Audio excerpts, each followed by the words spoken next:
Boa noite. Hoje estou muito alegre, porque eu estou cumprindo uma meta que me determinaram, que era falar nas leis naturais, as leis divinas, as leis do amor. E eu cheguei na última. Por outro lado, sempre tem os dois lados. Apesar de estar muito alegre, eu estou bastante apreensiva, porque é uma lei muito importante. Na realidade, ela sintetiza todas as outras 9 leis. O que nós vamos falar, na realidade, não tem novidade nenhuma, porque já foi mencionado nas outras leis. Mas de muita importância para nós, que estamos aqui na caminhada rumo à nossa melhoria, à nossa reforma íntima. Quem não quer, Quem não quer, na hora de prestarmos as contas lá com o nosso Criador, com o nosso Pai Maior, quem não quer ser elogiado? Quem não quer ganhar as estrelinhas, uma nota boa, e a condição de passar para um outro nível? Todos nós queremos. Então, eu penso ter chegado um passinho a mais, com isso aqui. Mas, vamos adiante. Então, a lei de justiça, na realidade, ela está contida na lei de amor e na lei de caridade. Nós não podemos dissociar. Eu cheguei a pensar em fazer lei de justiça, outro dia lei de amor e outro dia lei de caridade. Mas as coisas estão muito entrelaçadas, então não há necessidade de nós fazermos essa divisão. Na realidade, ela está muito ligada à lei de ação e reação. Todos os nossos atos, nós sabemos que estamos sujeitos a uma reação destes atos. Então é aqui que nós vamos encontrar. Ela se refere aos direitos que nós temos, direitos naturais, que na realidade são manifestações do nosso Pai Criador. O nosso Pai, quando nos criou, nos deu essa oportunidade de nós termos estes momentos de reflexão, de ação, de caminhada, de plantio e de colheita. O nosso livre-arbítrio. Como todas as outras bênçãos que nós recebemos, é um aspecto mais amplo que está regrado e que foi colocado por Deus no coração de cada criatura, para que com isso nós possamos desenvolver o nosso moral, que é, na realidade, o que importa, Ela está na natureza. É uma lei como todas as outras, tanto é que também é chamada de lei natural. Lei divina, lei das manifestações todas. E ela é uma lei que está muito ligada ao progresso moral. Mas ela, na realidade, se nós não formos em busca, ela não nos dá o progresso gratuitamente. Nós temos que fazer o nosso papel.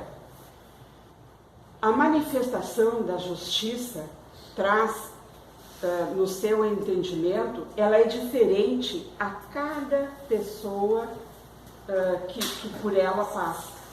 A cada um de nós é dada essa oportunidade, mas a nossa manifestação, como nós somos seres diferentes, e nós estamos, embora de uma maneira geral, nós estamos todos no mesmo grupo de evolução, mas nós temos as nossas pequenas diferenças.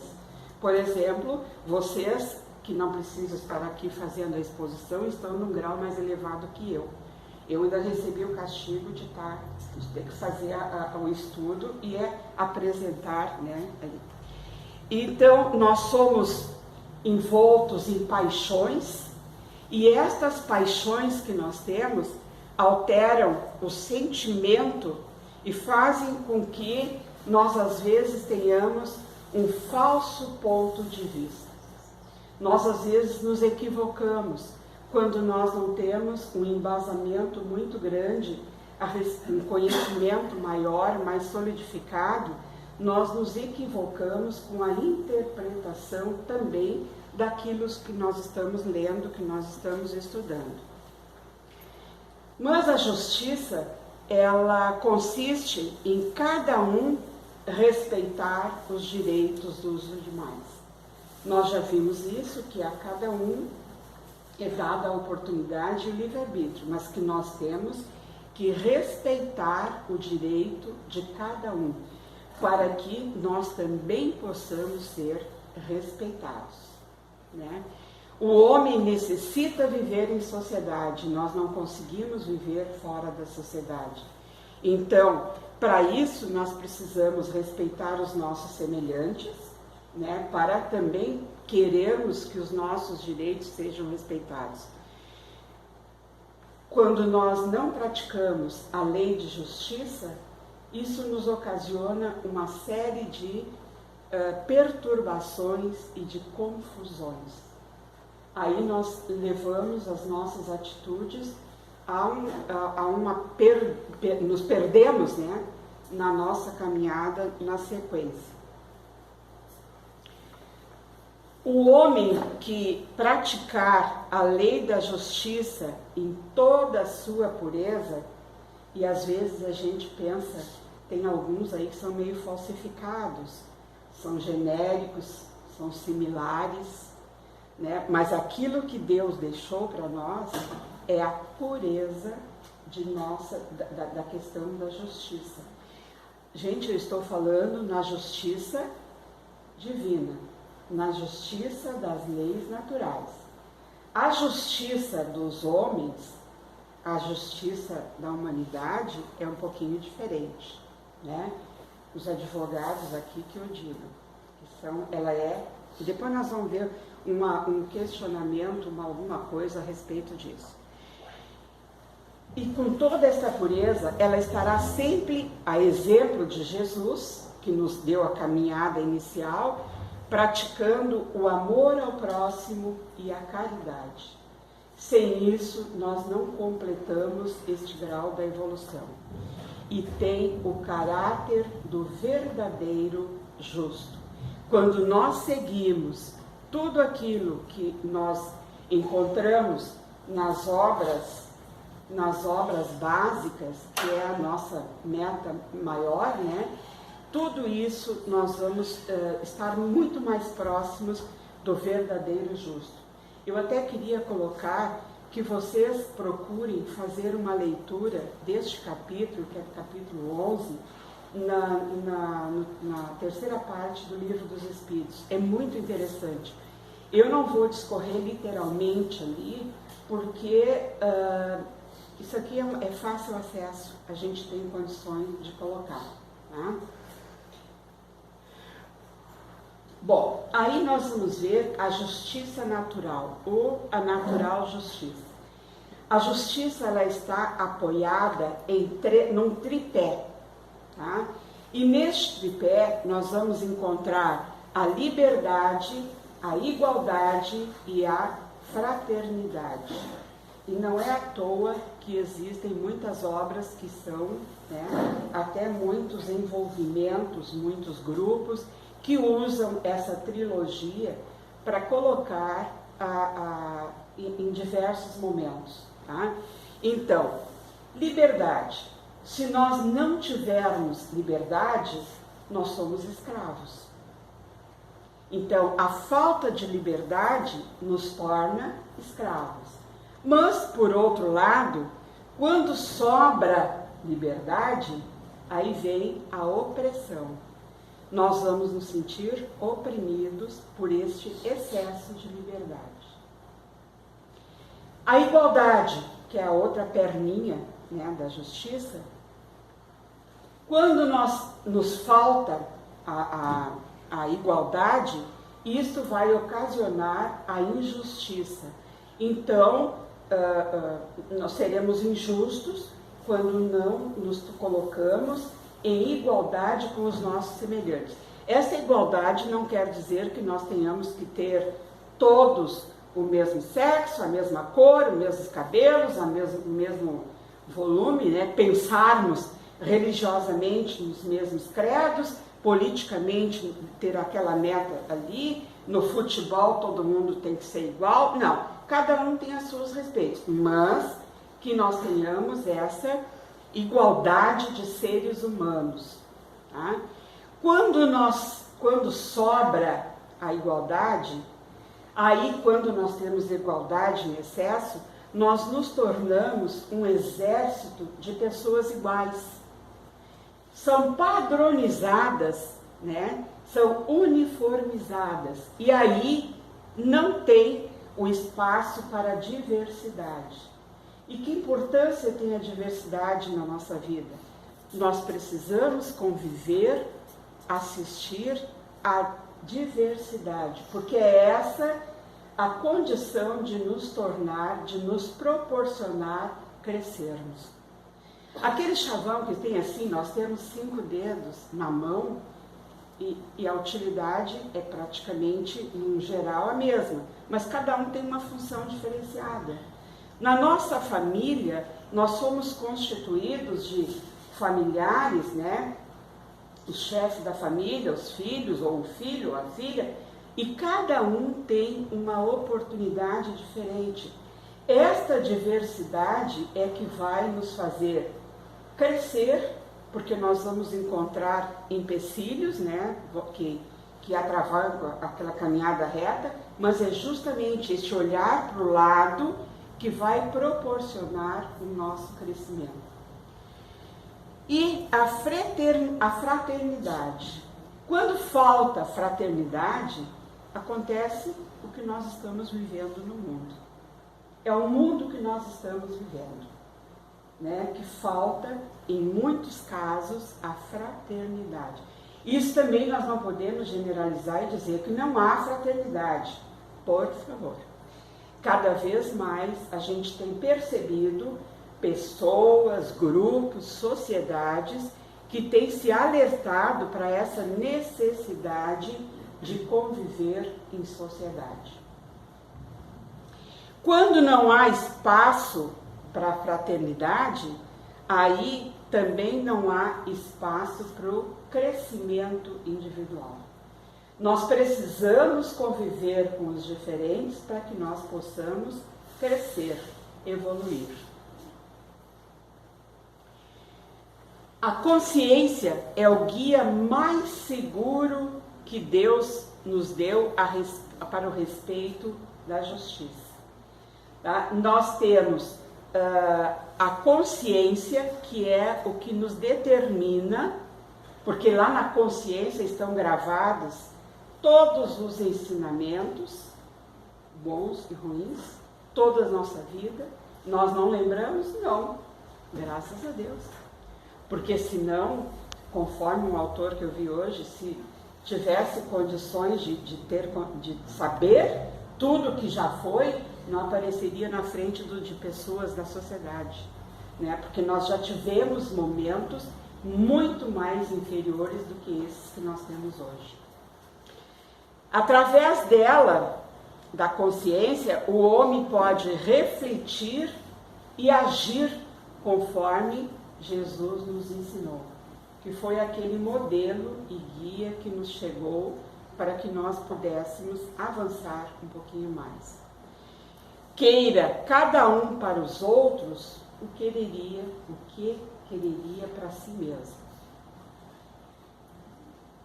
Se cada um de nós quiser para o outro que nós queremos, porque eu, por exemplo, para mim eu não quero nada de ruim, eu não sei você. Eu acho que todos nós queremos o melhor para nós mesmos. Então vamos querer para o outro também o melhor. Não é também aquilo que eu sou, aquilo que eu tenho, aquilo que eu quero, mas é a condição de estar bem. Tá? Usando a consciência, então, o homem pode decidir o que realmente quer para si próprio, né? E agir assim para com seus semelhantes. O direito de viver dá ao homem o direito de acumular bens, que daí a gente fica pensando, mas há justiça neste mundo? Uns com tantos e outros com tão poucos ou sem nada? A cada um o seu merecimento. Os que mais têm, na realidade, o que eles têm a mais? Aquilo que vão deixar quando partir. Aquele que pouco tem, muitas vezes, é o mais justo, é o mais amoroso e é o mais caridoso para com o próximo. Então a questão do ter é muito relativo, mas nós temos essa oportunidade de acumular os bens, né, que nos permitam repousar quando nós não pudermos mais trabalhar no futuro. Às vezes dá certo, né? E também às vezes nós acumulamos para dividir para com o nosso próximo, e isso é muito interessante, para que nós também possamos dividir com o próximo. Ele deve fazê-lo em família, principalmente. Ou aquele momento para aqueles a quem ele possa colher mais tarde. É como a abelha, né?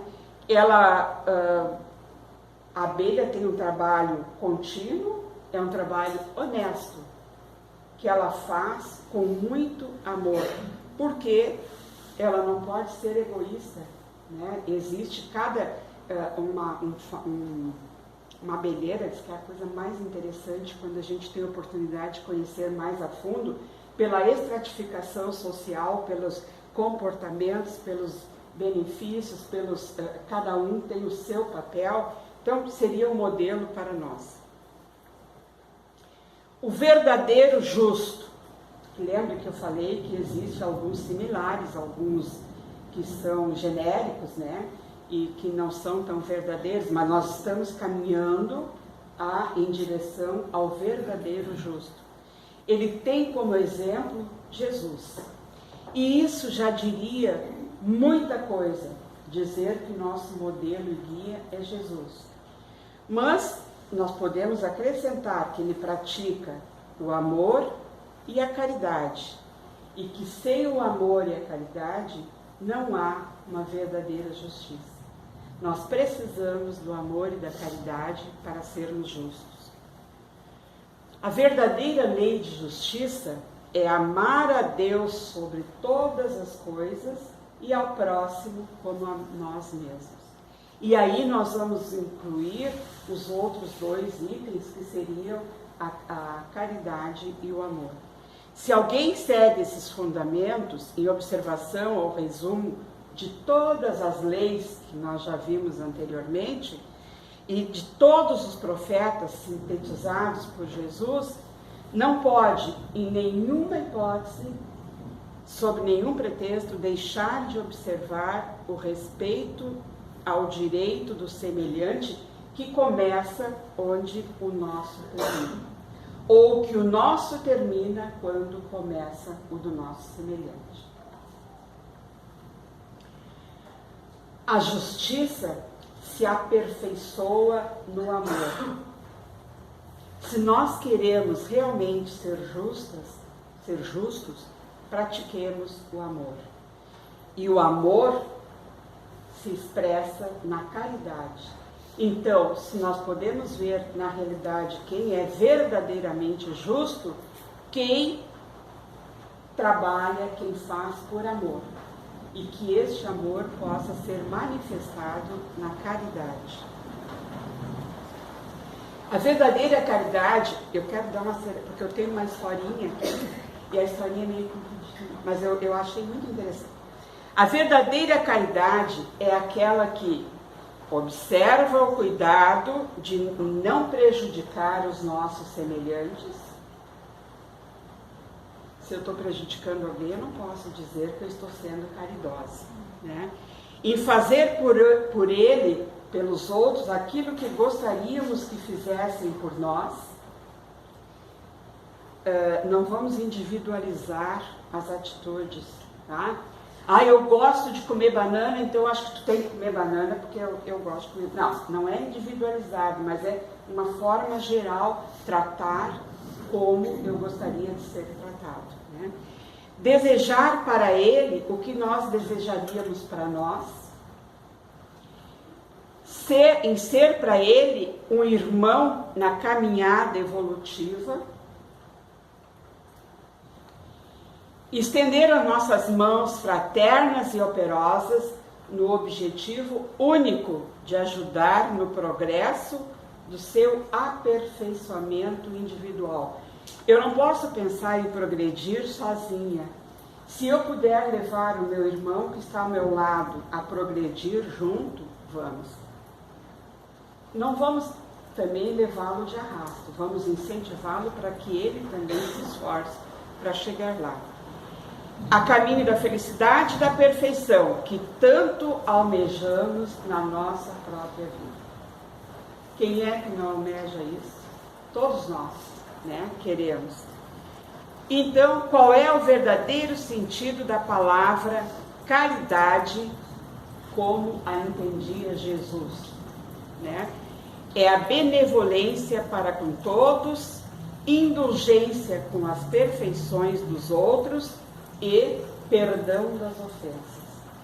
Mas eu até tenho benevolência, eu entendo, procuro ajudar o meu irmão, ser próximo, mas eu não perdoo se fizer qualquer coisa de errado comigo. Já perdi pontos na minha caridade. Nós temos que ter essa continuidade em todos os momentos, para com todos, principalmente para conosco mesmos. O amor e a caridade são complementos da lei de justiça, pois amar o próximo é fazer-lhe todo o bem que nos seja possível e que desejáramos que fosse feito. Tal sentido dessas palavras de Jesus: amai-vos uns aos outros como irmãos. Através da compreensão do verdadeiro sentido de Jesus, de justiça contido nas leis divinas, é que nos credenciamos a praticá-lo, nos beneficiarmos com seus efeitos benéficos. Nós temos que entender, nós temos que procurar, nós temos que nos aperfeiçoarmos, nós temos que ler, nós temos que estudar, nós temos que viver, propiciando-nos o bem-estar e o prazer, elevando-nos moral e espiritualmente, como verdadeiros discípulos de Jesus de Nazaré, em direção a um futuro promissor que nos aguarda como filho de luz que nós somos. Deus não nos criou para ficarmos no escuro. Deus nos criou para sermos luzes.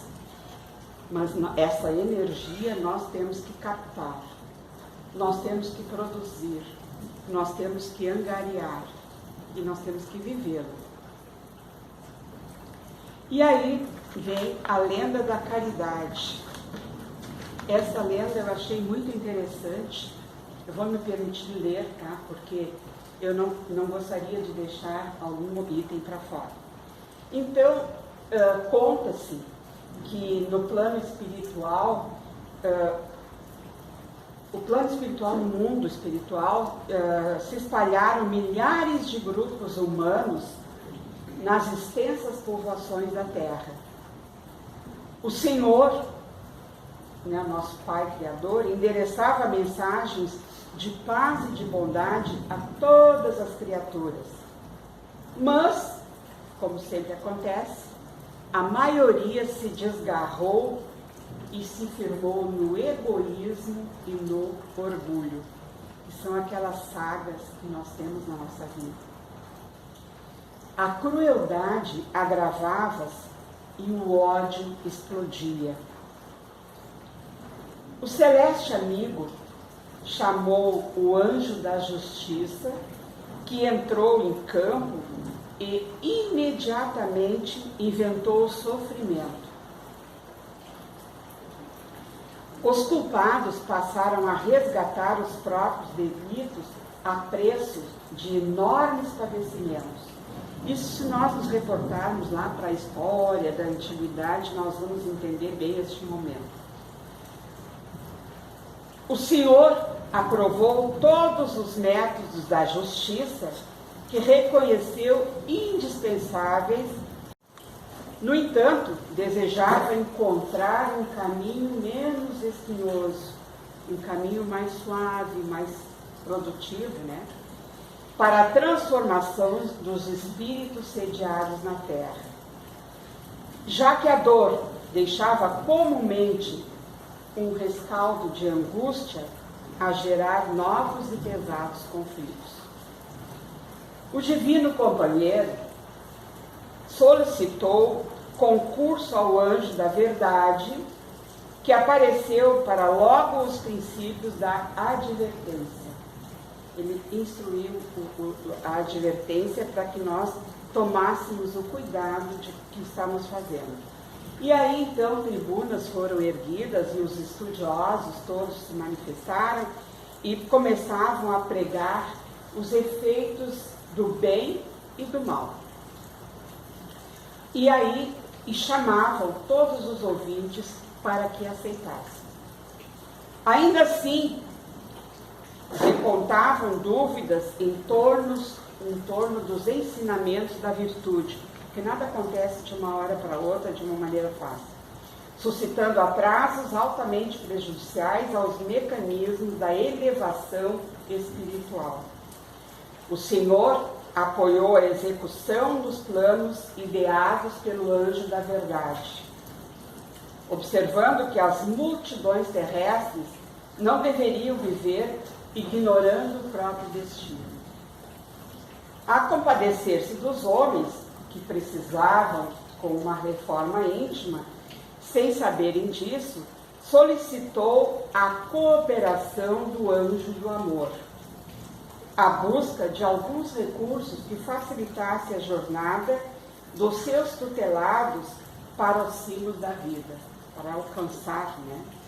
O novo emissário, né, que era o anjo do amor, criou a caridade e iniciou-se profunda transubstanciação de valores.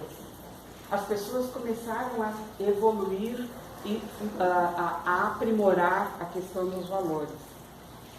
Nem todas as criaturas lhe admitiam o convite e alguns permaneciam na retaguarda, matriculados nas tarefas da justiça e da verdade, das quais necessitavam de uma mudança benemérita, em mais longo prazo, mas todas aquelas criaturas que lhe atenderam às petições passaram a ver e auxiliar aos irmãos doentes e obsediados, paralíticos, mutilados, cegos, infelizes, os largados à rua sem ninguém.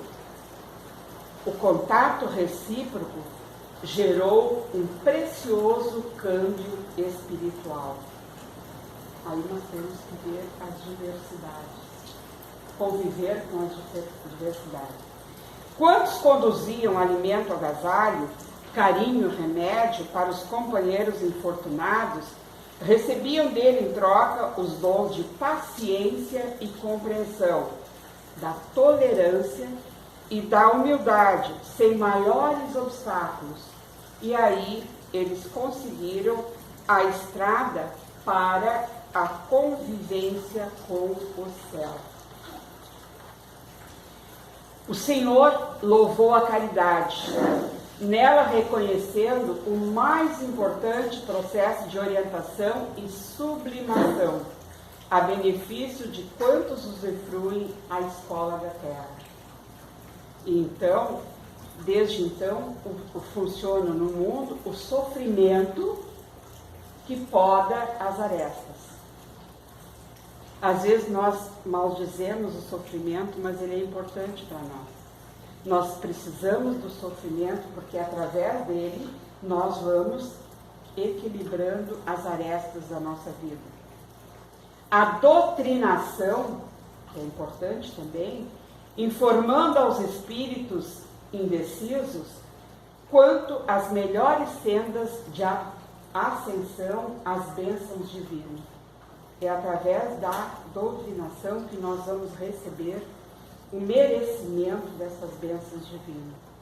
E a caridade, iluminando a quantos se consagram ao amor pelos semelhantes, redimindo os sentimentos e elevando as almas, porque, acima de todas as forças que renovam os rumos da criatura, nos caminhos humanos, a caridade é a mais vigorosa perante Deus, porque é a única que atravessa as barreiras da inteligência e alcança os domínios do coração.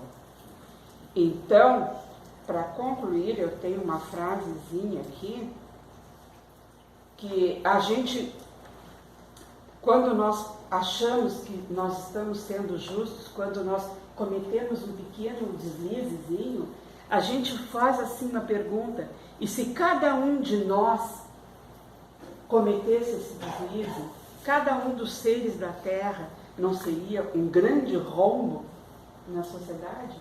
Então, vamos nós evitar de cometermos todas essas imperfeições que nós temos, porque nós temos que lembrar que a justiça humana nos protege, mas ela não vai nos restaurar.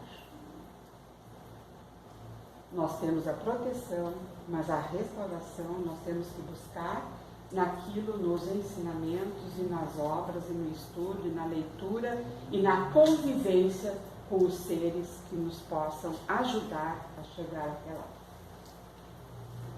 Muito obrigada e uma boa noite.